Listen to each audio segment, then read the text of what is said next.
Stay home, stay safe and save lives, my dear students.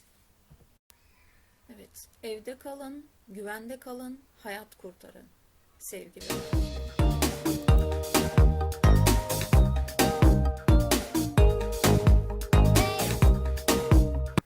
Evet sevgili arkadaşlar, ekranı durduruyoruz ve olduğu gibi her şeyi yazıyoruz güzel bir şekilde.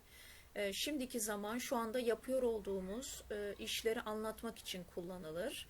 Bunun İngilizcesini öğreniyoruz. It's called present continuous tense.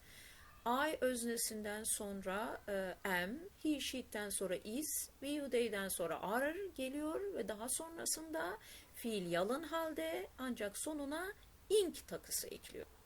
Evet sevgili öğrencilerim, olumlu cümleyi öğrendik madem. Şimdi 8 tane örnek cümlemiz var. Bunları defterimize yazıyoruz ve boşlukları uygun şekilde dolduruyoruz. Ekranı durduralım lütfen.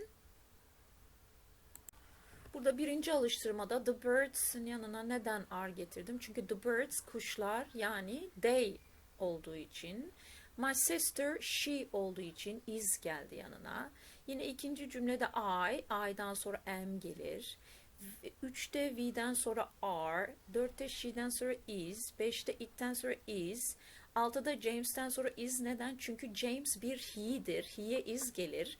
7'de Harry ve Anne yani Harry ve Anne onlar, they. Harry ve Anne benim dışımda iki kişi ise onlar olur. They'e de are geleceği için Harry and Anne are olur. Daha sonra da zaten fiillerin hepsine ne gelmiş? Yani bu emizarlardan sonra fiil gelmiş ve sonra da ing takısı. İşte bu bizim şimdiki zamanda olumlu cümle yapımız, kuralımız. Evet yine ekranı durduruyoruz ve yazdığımız cümlelerin altına boşluk bıraktıysak altına değilse yanına Türkçeleştirme yapacağız. The birds are singing. Kuşlar şarkı söylüyorlar. 2. My sister is watching TV. Benim kız kardeşim TV izliyor. And ve I'm reading a great novel. Ve ben harika bir roman okuyorum. Evet ilk iki örneği ben yaptım. Diğerleri sizin sorumluluğunuz. Evet, ekranı durduruyoruz ve daha sonra bu verilen testteki 10 soruyu defterimize yazıyoruz ve testimizi çözüyoruz. Bakalım şimdiki zamanın olumlu cümlesine ne kadar vakıf olabildik? Burada bizden istenilen şey, test edilen şey öznelerden sonra uygun am, is, are getirebiliyor muyum, getiremiyor muyum? Hadi bakalım. Cevapları birazdan vereceğim. Evet, let's check your answers. Bakalım şimdi cevaplarınızı kontrol edelim. Doğru mu yaptınız? One, the first one is we are making sandwiches. And the second one is I am sending a text message. Three, Tom is cleaning the shop. And four, they are doing an exercise. Five, the teacher is checking the homework. 6. My friends, benim arkadaşlarım, lerler yani onlar olduğu için, they olduğu için are. The seventh exercise, George bir he olduğu için is.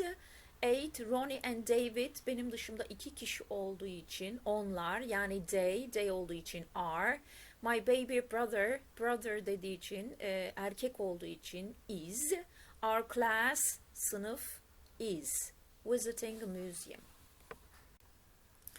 Evet, bunu da durduralım ve defterimize olduğu şekliyle yazalım. Am, is, are'ların uzun formu ve kısa formu verilmiş. Lütfen bunu defterimize yazalım. Biraz sonra bununla ilgili örnek çözeceğiz. Hadi bakalım.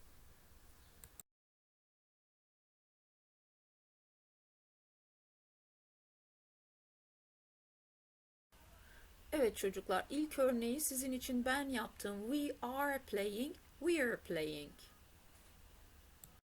Evet, diğerlerini de siz yapın lütfen. Bekliyorum. Evet, ekranı durdurun ve defterinize yazın. Çözünüz lütfen. Defterinize yazınız. Birazdan cevap vereceğim. Evet, cevaplarımız geliyor. umut ediyorum ki hepiniz doğru yaptınız. Yanlışlarınızı düzeltiniz. Stay home, stay safe and save lives. Bye.